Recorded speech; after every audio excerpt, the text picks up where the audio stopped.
आज Doubtnut app download करें। Doubtnut पर अपने सभी गणित, रसायन विज्ञान, भौतिक विज्ञान और जीव विज्ञान के डाउट्स का करो सफाया। बस प्रश्न की फोटो खींचो, एक ही प्रश्न को क्रॉप करो और तुरंत वीडियो सोल्यूशन पाओ। अभी डाउनलोड करें। नमस्कार दोस्तों, दिया गया प्रश्न है, एक चुंबक कुंडली की ओर पहला शीघ्रता से लाया जा रहा है और दूसरा धीरे धीरे लाया जाता है, तो प्रेरित विद्युतवाहक बल और प्रेरित आवेश क्रमशः होंगे। विकल्प दिए गए हैं। पहला, प्रथम स्थिति में अधिक व प्रथम कम आवेश कम होंगे। दूसरा, प्रथम में अधिक द्वितीय स्थिति में अधिक। तीसरा, प्रथम स्थिति में अधिक दोनों स्थितियों में समान। और चौथा, प्रथम स्थिति में कम दोनों स्थितियों में समान। कहने का तात्पर्य ये है कि क्या होता है कि आप जैसे जानते हैं, जब भी किसी एक कुंडली की बात करें हम लोग, ठीक है, तो ये हमारी कोई कुंडली है, ठीक है, और इस कुंडली के पास में आप क्या कर रहे हैं, एक चुंबक को बार बार लेकर के आ रहे हैं। तो दो स्थिति दी गई है। पहला ये दिया गया है कि यहाँ पे जो चुंबक है, ठीक है, तो ये मान लेता है कि NS चुंबक है और जैसे ही इस कुंडली को कैसे लाया जा रहा है, शीघ्रता से लाया जा रहा है। और दूसरी स्थिति बोली है कि आप इसको धीरे धीरे लेकर के जा रहे हैं। तो धीरे धीरे लेकर के जा रहे हैं और शीघ्रता से जा रहे हैं।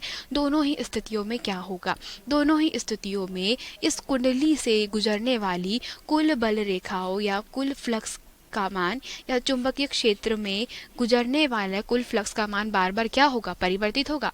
मतलब ये जो कुंडली है हमारी, इस कुंडली से गुजरने वाले फ्लक्स के मान में परिवर्तन होगा। तो फ्लक्स क्या होता है, फ्लक्स जो होता है वो किसके बराबर होता है, BA के बराबर होता है। मतलब हम लोग मान लेते हैं कि अधिकतम स्थिति में जो फ्लक्स है वो, तो BA हमारा क्या है दोस्तों, अधिकतम स्थिति का फ्लक्स है। तो अब आप क्या कर रहे हैं कि फ्लक्स में परिवर्तन कर रहे हैं समय के सापेक्ष। मतलब हम मान लेते हैं कि फ्लक्स में परिवर्तन होगा, वो डेल्टा पाई के बटे में क्या हो जाएगा, डेल्टा टी। तो वो किसके बराबर हो जाएगा, वो प्रेरित विद्युत वाहक बल E के बराबर हो जाएगा, ये परिमाण के रूप में। तो अब यहाँ पे जो डेल्टा पाई के बटे में डेल्टा टी है, ये क्या प्रदर्शित कर रहा है कि फ्लक्स में परिवर्तन हो रहा है समय के सापेक्ष।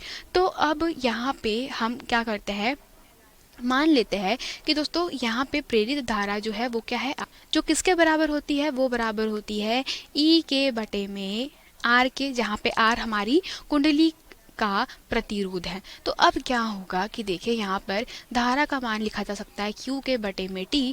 और दोस्तों यहाँ पे जो इसको अगर हम प्रेरित विद्युत वाहक बल को समीकरण क्रमांक 1 दे दे, तो समीकरण क्रमांक 1 से यहाँ पे मान रखने पर ये हमारा प्रेरित विद्युत वाहक बल E है। तो ये हो जाएगा दोस्तों d फाई के बटे में डेल्टा टी। जनरली हमारे पास में जो डेल्टा टी का मान है वो अगर मान लिया जाए कि समय के बराबर है, तो आप यहाँ पर देखेंगे कि यहाँ पे जो प्राप्त हो रहा है हमें आवेश, ठीक है, तो कुंडली के किसी भी भाग से जो आवेश है वो किसके अनुक्रमानुपाती हमें मिल रहा है, आवेश जो है वो डेल्टा, या आप कह सकते हैं दोस्तों कि फाई के अनुक्रमानुपाती है। मतलब हमारा जो फ्लक्स है उसके अनुक्रमानुपाती है, ठीक है। मतलब आवेश जो है वो अनुक्रमानुपाती होगा फ्लक्स के। कहने का मतलब कितनी लंबवत चुंबकीय बल रेखाओं की संख्या होगी उस क्षेत्र से, उतना ही हमारा आवेश होगा, ठीक है। तो ये हमारा समीकरण क्रमांक 2 है और हमने समीकरण क्रमांक 1 देखा। तो दोनों से क्या स्पष्ट है कि विद्युत वाहक बल जो होगा वो कैसा होगा दोस्तों, समय के व्युत्क्रम में होता है, यही है, ठीक है। तो विद्युत वाहक बल और हमसे क्या कहा गया है दोस्तों, आवेश, प्रेरित आवेश और प्रेरित विद्युत वाहक बल। तो प्रेरित विद्युत वाहक बल है समय के व्युत्क्रम में होता है, जबकि जो आवेश होता है Q वो अनुक्रमानुपाती होता है फ्लक्स के। क्योंकि फ्लक्स क्या होता है दोस्तों, फ्लक्स होता है BA के बराबर। मतलब फ्लक्स जो है अगर आप देखा जाए तो उसमें किसी भी प्रकार का समय के सापेक्ष परिवर्तन नहीं होता। तो अगर आप कहें कि यहाँ पे आपका जो चुंबकीय क्षेत्र है वो क्या है दोस्तों, वो आपका B है और यहाँ पे जो इसका क्षेत्रफल है कुंडली का A है, तो कुल गुजरने वाली लंबवत बल रेखाओं की संख्या के बराबर क्या हो जाएगा, यहाँ पर दोस्तों आवेश उत्पन्न होगा। मतलब फ्लक्स के अनुक्रमानुपाती होता है आवेश। तो आवेश तो कोई भी स्थिति में, चाहे आप उसे शीघ्रता से लेकर जाए या आप काय से धीरे धीरे लेके जाएं। तो चूंकि आवेश समय के ऊपर निर्भर नहीं करता, तो हम क्या कहेंगे कि यहाँ पे जो फ्लक्स है वो किसके ऊपर डिपेंड कर रहा है, फ्लक्स डिपेंड, जो आवेश है वो फ्लक्स पर निर्भर कर रहा है, जबकि जो हमारा प्रेरित विद्युत वाहक बल है वो समय के व्युत्क्रम में है। तो जैसे ही आप शीघ्रता से मतलब बहुत कम समय में क्या करेंगे, लेकर के जाएंगे चुंबक को, शीघ्रता मतलब बहुत जल्दी से लेकर जाएंगे, तो समय टी का मान क्या हो जाएगा, यहाँ पे कम हो जाएगा, और टी का मान कम हो जाने के कारण यहाँ पे प्रेरित विद्युत वाहक बल ई का मान कैसा हो जाएगा, बढ़ जाएगा।